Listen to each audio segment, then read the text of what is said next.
So that Rule 60.02 motion to reconsider judgments as to Mr. Proudfoot is hereby denied because that is premature in its filing. And so, Mr.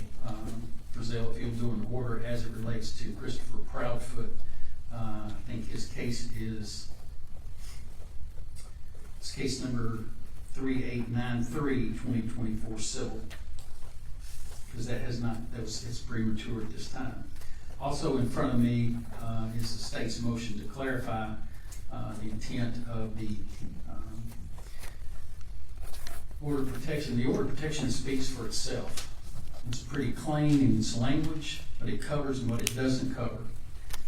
Mr. Frizzell, you had, in full disclosure, I met with counsel for Ms. Griffin for the state of Tennessee and for the Bowersox and Ms.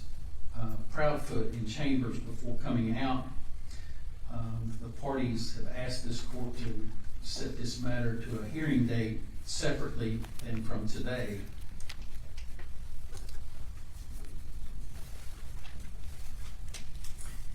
You know, in my consideration, I will grant this continuance, but it's only going to be for a short period of time because we have order of protections involved.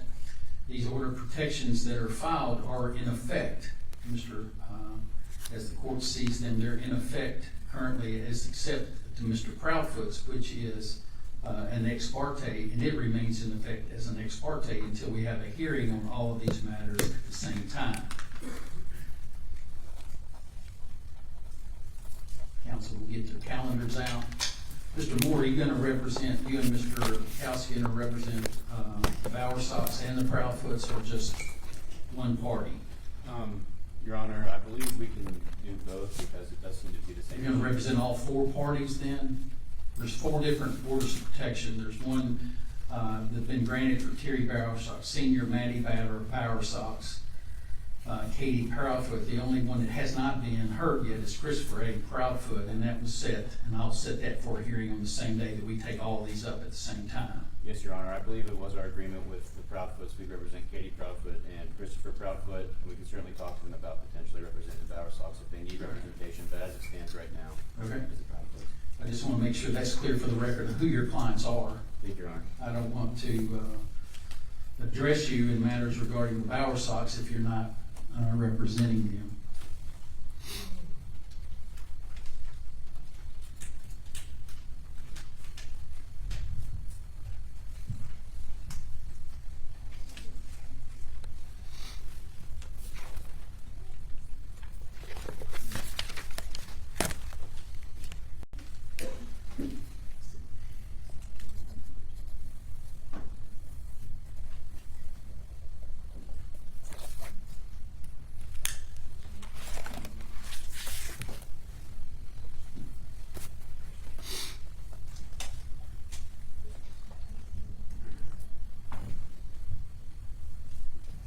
Council, if you'll check your calendars for October the 10th. I'm open, Your Honor. State? Judge, I may potentially be at a jury trial that day, but if not, I can be there. I'm going to set it for the 10th. Mr. Moore, are you available that day? Yes, Your Honor. All right. I'm going to set this matter. I have orders of protection that morning set on my civil docket that morning anyhow. What I'll do is tentatively set this for 11 o'clock on October the 10th. And we'll address all the issues that are outstanding in this matter. Ms. Griffin, until then, the order of protections as it relates to Mr. Bowersox, Ms. Bowersox, and Ms. Proudfoot are in effect and the ex parte order is in effect as it relates to Mr. Proudfoot. The difference is the penalties, if you violate those, are different for one having been ordered and one that is ex parte. Those are the differences between those. Any other matters we need to take up, counsel? From the state? Yes, sir. All right. Your Honor, we would simply ask that the copy of the statute we provided to the court be entered into the record. If you're going to file any, are you anticipating filing any other matters? Just Yes. include that with what you're going to file. That way it's in the record. What you provide me back in chambers is not adequate. Thank you, Your Honor. Attached back into this file, so Thank we you. can do that. And anything, Mr. Moore, if you intend to file on anything in the state, I would ask that you all, if you have any motions that you're gonna file, please have them filed by Monday, September 30th at noon. Yes, Your Honor. And if you'll also include that in that order, Mr. Frizell, for the court's signature, and make sure that all the parties are served. That'll be the order of the court. Thank you, Your Honor. Mhm.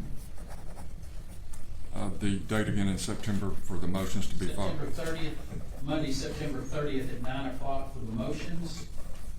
And then we'll have a hearing beginning at 11, as close as possible, beginning at 11. It depends on how the morning goes with the order of protections that morning, how many I have and how many hearings we have on those. Thank you, Judge. Thank you.